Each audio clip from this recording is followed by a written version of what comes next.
Bonjour Agathe Ebras. Alors, parlez-nous donc de votre dernier livre, j'imagine. Donc, c'est un hommage, c'est toujours important pour vous, j'imagine, de prendre la suite de votre grand-père, hein, c'est ça?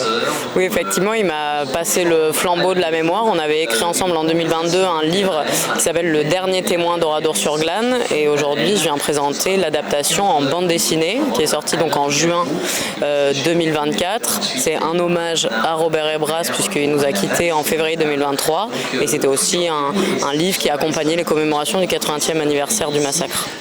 Votre rôle, c'est de s'assurer que l'histoire se communique bien dans les bons termes et de ne rien oublier d'important.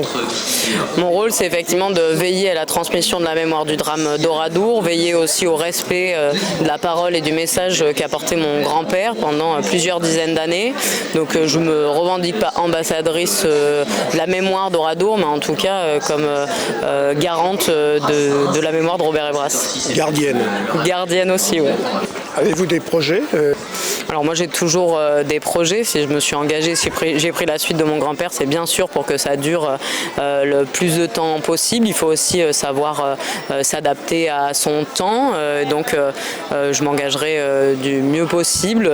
Il faut aussi faire avec les sensibilités des personnes et de l'époque. Bon, c'est peut-être un peu trop tôt pour en savoir plus. C'est un peu tôt pour en savoir plus, on verra. Je fais pas de plan sur la comète, vraiment je suis quelqu'un qui fait les choses un peu au jour le jour, donc je verrai ce qui m'attend. On imagine que vous êtes très sollicité par les historiens notamment. Alors un peu sollicité par les historiens, même si moi je me revendique pas du tout historienne. J'ai fait des études d'histoire, mais je suis pas une scientifique. C'est l'histoire d'un homme que je raconte et c'est une histoire familiale, donc je fais les choses le plus simplement possible. En revanche, je peux être consultée ou en tout cas on me demande des conseils sur l'histoire, sur la vie de mon grand-père. Donc voilà, mais c'est plutôt une aide. Et le fait de vous-même d'écrire, c'est de choisir aussi les bons termes, l'histoire que vous avez, j'imagine, retravaillée, quoi.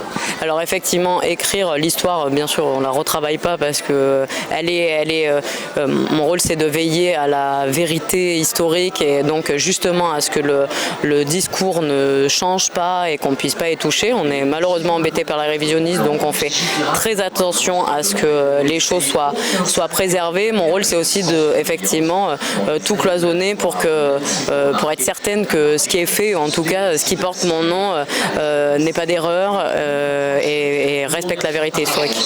Est-ce que vous êtes sollicité? J'imagine que oui, pour témoigner encore, même si ce n'était pas vous, c'est quand même votre grand-père, dans les écoles notamment. Alors bien sûr, j'accompagne beaucoup de groupes. Malheureusement, j'ai aussi un métier et je ne peux pas le faire aussi souvent que je le voudrais, mais j'accompagne un maximum de groupes, d'élèves, mais aussi d'adultes, des délégations, des groupes de militaires, des délégations un peu particulières, les services civiques, les services nationaux. Voilà, en général, j'essaye, malheureusement, il faut que je fasse des choix, j'essaye de choisir des groupes sur lesquels ça peut avoir une résonance particulière.